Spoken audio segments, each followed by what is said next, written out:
அமெரிக்காவைச் சேர்ந்த முன்னாள் கார் பந்தய சாம்பியனான 55 வயதான கிரெக் பிஃபில் தனது மனைவி கிறிஸ்டினா 14 வயது மகள் 6 வயது மகன் மற்றும் 3 நண்பர்கள் என மொத்தம் 7 பேருடன் செஸ்னா 550 என்ற சிறிய ரக விமானத்தில் பயணம் செய்தார்.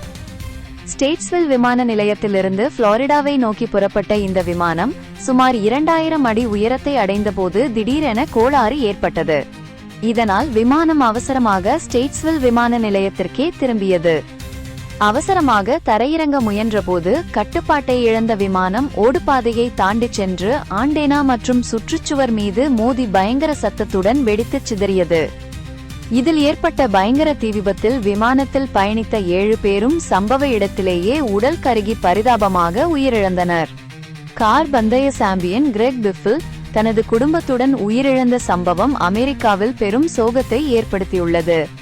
விபத்துக்கான காரணம் குறித்து அந்நாட்டு அதிகாரிகள் தீவிர விசாரணை நடத்தி வருகின்றனர்.